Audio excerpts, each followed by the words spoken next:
I just recorded this and phone storage got full. Whole video deleted. Isn't that sick? Anyway, I'll do it again. I don't mind. All right. This is the biggest trade probably ever, right? If we think about it. I don't know if there's a trade ever been bigger than this. This is the most star power in a trade of all time. You can think of the Kawhi trade for 2019. It was Kawhi for DeRozan, sure. This is Luka Doncic, a consensus top 4 or 5 player in the league, and Anthony Davis, a consensus top 12 player in the league. I don't think we've ever seen a trade this big of star power swapping before. That Kawhi DeRozan one is the only one I can kind of gauge at all that comes close to it. It's really not. This is crazy. This is crazy. I had to sleep on this. Well, I thought I had to sleep on this. Didn't sleep. Couldn't sleep. I have been thinking about this all night. Just scrolling through Twitter, Instagram, all of it. Just seeing everything. And just, let me rant about this real quick. Initially, I'm just like, there has to be something wrong with Luka Doncic for the Mavericks to do this. There's absolutely zero way this is actually happening. Why in the world would the Dallas Mavericks trade away their entire franchise player at 25 years old who just made the finals? It's making me think that something has to be wrong. Something actually has to be wrong with Luka. Because there's no way. There's no way. But it's like you only approach the Lakers and one other mystery team about Luka. You don't think that you guys could have gotten more? So you wanted to, because say if they actually call up every team, hey, you guys want Luka? Why? What's the other team gonna say? Why are you offering me this? Why would this ever be on the table? There's got to be something wrong. If they offer that to the other 29 teams, they're all going to be suspicious. They're all going to talk. And then whatever would be the case would come out. But no, they just approached the Lakers, who have had a fan base who is desperate for a trade and for something to change, and whose GM has had a lot of slander over the past year. Ever since that really, let's give it to Rob, a really good trade deadline in 2023. We're getting rid of Russ and getting, D'Lo, Vanderbilt, those guys. He hasn't done shit since. Anything. Only thing he did was let Taurean Prince walk and sign Max Christie to extension. We'll talk about Max at the end. I'll talk about Max at the end. But they go to him. Apparently they talk they're joking, and then Rob he says it about just putting the idea about giving us Luka. And Rob's like, yeah, you're fucking lying. Like, you're joking, haha, funny. And he's like, no, I'm serious. Like, what would you think? You can't say no to something. If you're Pelinka, you cannot say no to something like this. It's Luka Doncic. And you have the opportunity to pair him with LeBron James. I'm going to talk about the Lakers' perspective at the end. But let me start with the Mavs. The Adelson family. If you guys know who they are, what they do, they own casinos. Where are they trying to open casinos? Texas. Who was going to be the star face of the advertisements for all those casinos? Luka, right? They wanted these. Obviously, they funded Trump campaigns for just so it would be more likely that casinos would be able to be open to Texas and everything, whatever. If this happens, if they are able to do that, they were going to become a top 5 richest family in the world. Not even joking. And they're deciding to, because how much revenue do you think Luka's face is going to bring in for that stuff? A good amount, right? A pretty good, a good amount. Not more than what Anthony Davis or Kyrie's face is going to do, not downplaying Anthony Davis or Kyrie. Those are both all-time players. Top 75. Well, did Kyrie miss out on it? I can't remember. I'm cooked right now. But say you lose out on like 5 to 10%. Not that much. You're going to lose out on like 5% of what you were going to make with Luka as the face of the advertisements. You're becoming top 10 richest family in the world. That's a lot of fucking money. And you're willing to give that up and getting Anthony Davis, and you're willing to give away Luka. There has to be something else going on. Has to be. I can't think of really any logical thing at all, except what they said is that defense wins championships.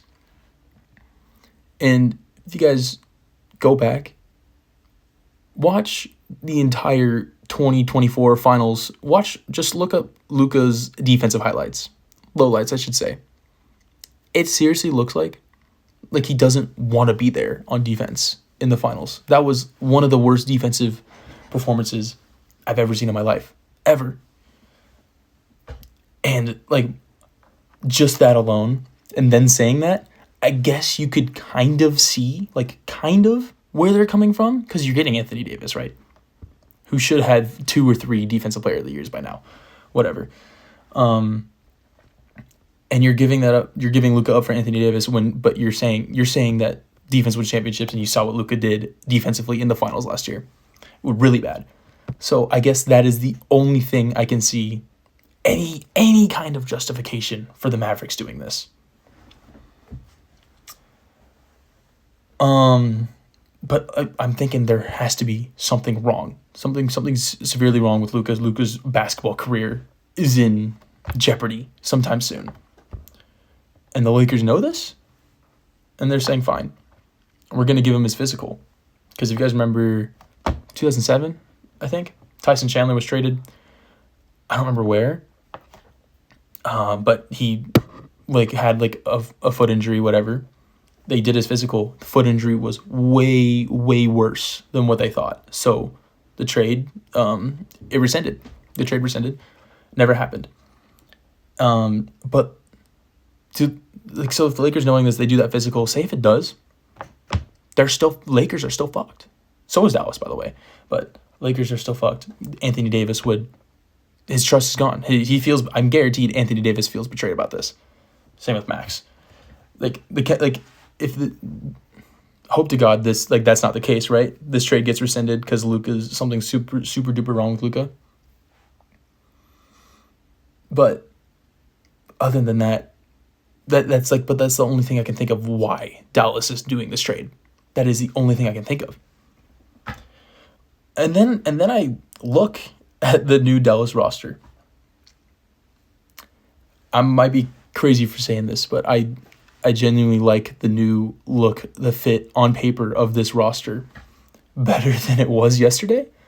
Even though they just got rid of Luka Doncic. Here's the roster. You got Kyrie, Clay, PJ, AD, and Gafford. You got Anthony Davis finally playing the 4 like he's been begging to for years. He has been begging for years. You saw what happened last time he had a good center on his team. They won it all with that rotation of an old Dwight Howard and an older JaVale McGee. Now you get Daniel Gafford and Derek Lively, who, sure, I mean, they're both younger. We'll see. I feel like they have pretty similar play styles to those guys. Am I wrong? Gafford's like Dwight Howard, but young, but not as good as prime. I'm not saying prime Dwight Howard, but like play style. And then Lively kind of plays like JaVale McGee. Is this not a perfect front court for Anthony Davis to play in? And yeah, you can say PJ should be a 4 and you're playing him at the 3. Fine. Take PJ, make him 6-man for Anthony Davis or whatever. You put Clay at the 3. You put Max Christie at the 2. That's elite, man. That's elite. And then you got Dinwiddie backing up Kyrie. You got Clay and Christie. Max Christie is going to be that guy who is going to be a perfect sub for if Clay's having an off night, because, he will. He will do that. And then you get a fantastic 3-and-D guy like Max to replace him in case that happens. And then you got PJ at the 3, and backing him up is like Najee Marshall and Quentin Grimes. Decent. It's not bad. And then AD and PJ as the 4s, which, you can move it however you want. And then you got Gafford, Lively, and then you can play AD at the 5 whenever you want. Like, this roster is really fucking good. This roster is really good. I really think they're probably the only ones that can stand up to the Thunder in the postseason. Because the Thunder, as before this trade, everyone's thinking Thunder's going to steamroll everybody. No one can stop them. The only way you can stop them, you know how they lost last year? They lost the rebounding game. To who? Dallas Mavericks. How? Because Chet couldn't keep up with both Lively and Gafford at the same time. So what did OKC do? They got Isaiah Hartenstein. Perfect pickup for them. Perfect pickup. They also got Alex Caruso, but who cares? It's just Alex Caruso. But just the big man talk. You got Chet and Isaiah Hartenstein. Their only weakness, OKC's only weakness last year was not dominating the boards. What are you going to do now? And so what was Dallas do? To counteract, so now it's Chet could not keep up with Gafford and Lively, so they added Hartenstein, and then Dallas said, bet we'll add Anthony Davis. How are Chet and Hartenstein going to compete with that? Please tell me. I don't know. Anthony Davis I know Chet's only played one full year, I guess.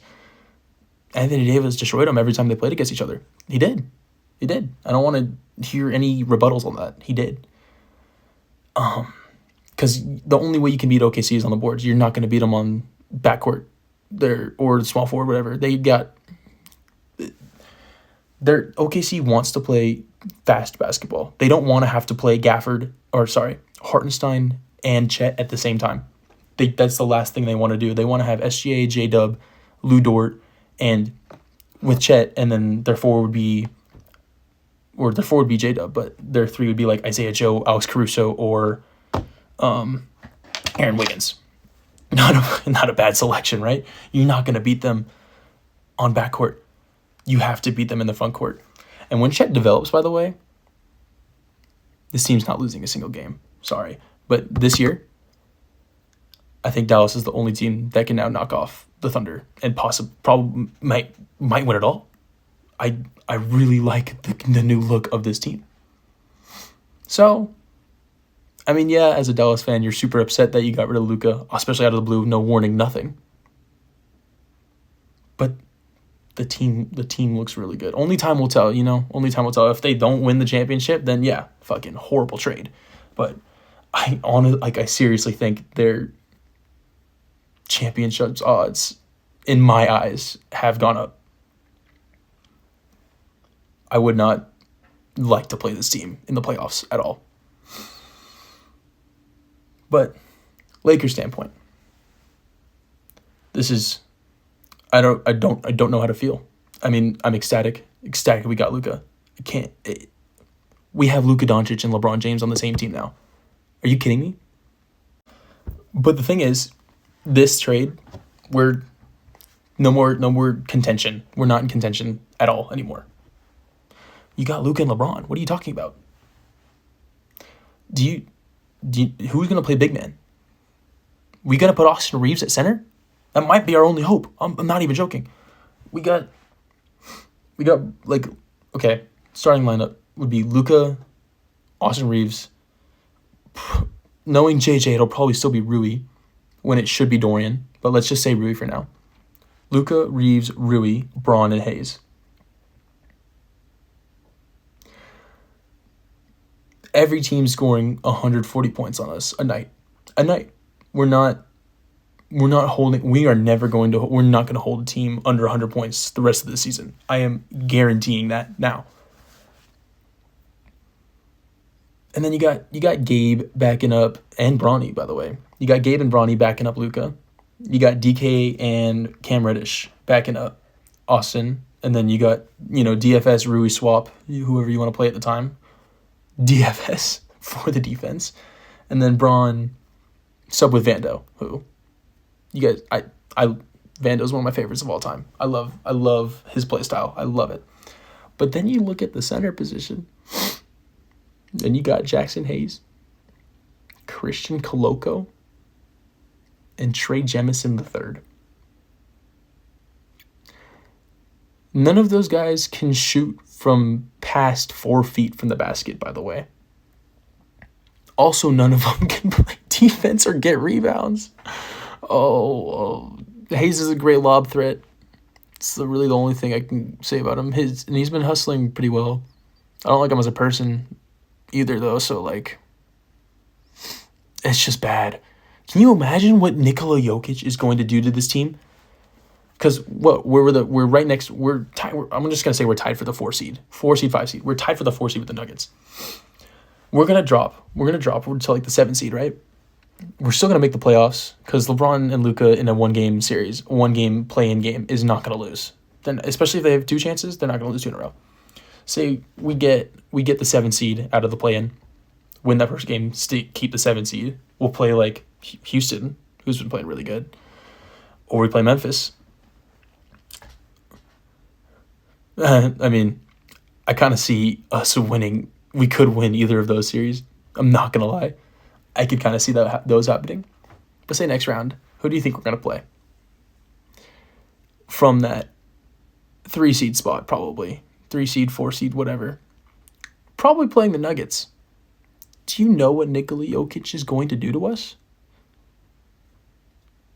That man is going to have the first 50, 30, 20 game if Will didn't do it. Only if Will didn't do it already. But we're going to lose that series in 2.5 games. At game 3 halftime, we are not coming back out of the locker room. We're staying at home because it's going to be in LA, obviously. We're leaving. Leaving the stadium. We concede. We forfeit the series. Game, set, match. Good job, Nikola. You won. Yeah, there's no title contention for this team anymore, unfortunately. Which is the only reason I'm the slightest bit upset about it. Also, how can you have not grown to love AD and Max over the past? Obviously, AD over the past 4 or 5 years. Max over this past year. I've been a fan of Max since he got drafted. I remember I've been defending him on Twitter ever since these past couple of years. People were wanting him gone. People were saying he sucked. The 3 DNPs he had this year, oh my God, his name was getting slandered horribly. I was there. I was in the trenches defending that man. And look what happened. Look what happened. As soon as he became a starter, blossomed. Became exactly what I said he was going to do. Exactly what I knew he could do. Oh, that's a painful loss, man. That's a painful loss from just personally. But you can't be mad at the Lakers at all for getting out of title contention or doing this at all. They have turned into a franchise that focuses on short-term star power. They don't sell basketball necessarily. They sell entertainment. That is what the city of LA does. They have Hollywood. Have you ever been on Hollywood Boulevard? Do you guys know what that looks like? It's what is the sidewalk made out of?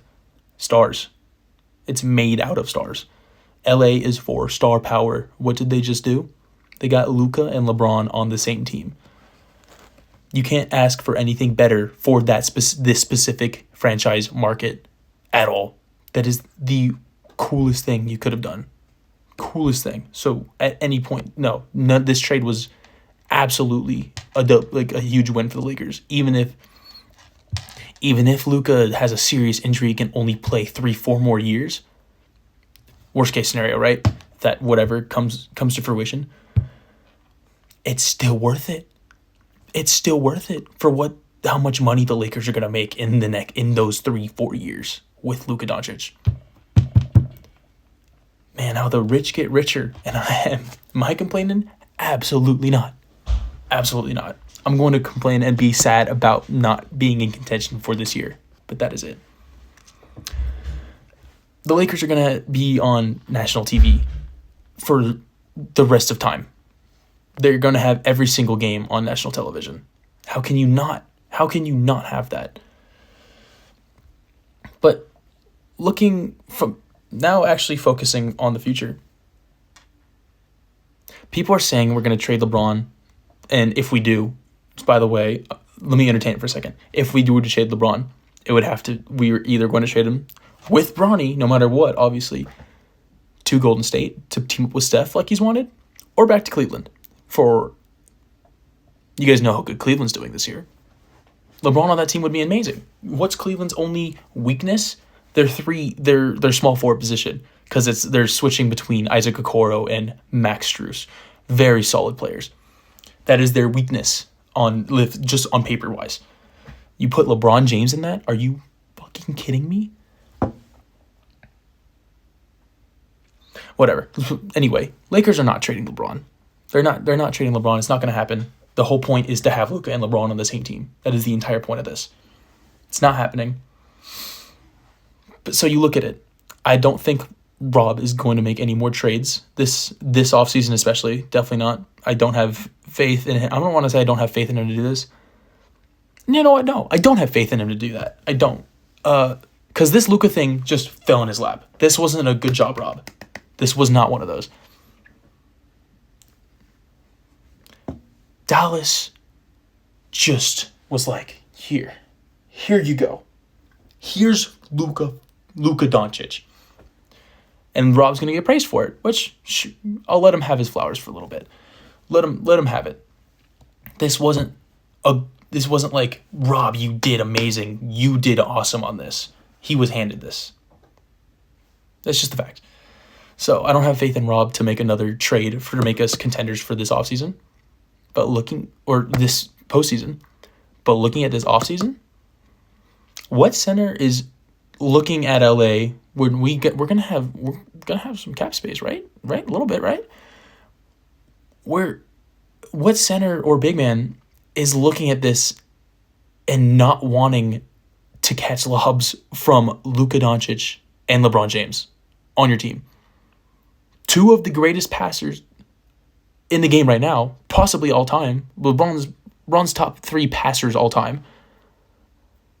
Luka's going to be there at the end. Jokic will be there at the end. Dude, how can you be a center and not be drooling over an opportunity to play with those two next season? You have to be insane not to want to play with them. You seriously. As long as you can play some defense, come on over. We can turn you, even if you suck, we can make Nick Claxton into a fucking 20 point per game scorer next season. It's a bad example. Nick Claxton's not bad, but you guys know what I mean. Like, we can turn Steven Adams into a 20 point per game scorer next season. If you were setting good screens, playing good defense, getting boards, and if you're just running the court, setting good screens, rolling correctly, like keeping like in line and shit, like doing it right, running the plays, LeBron and Luka are going to feed the fuck out of you if you join up with them as a big man this year. How can you not want to go to this team? All you got to do is beat out Jackson Hayes for a starting spot. I could do that. I could do that right now. I'm kidding. But, man, this offseason's going to be fun, man. This offseason's going to be fun. Excited to see what they do. I'm also, I'm just seeing this right now. Lakers are not going to extend Anthony Davis this summer. Excuse me? What? You're not going to extend Anthony Davis? That has to be false. There's absolutely zero way you're telling me this with a straight face right now.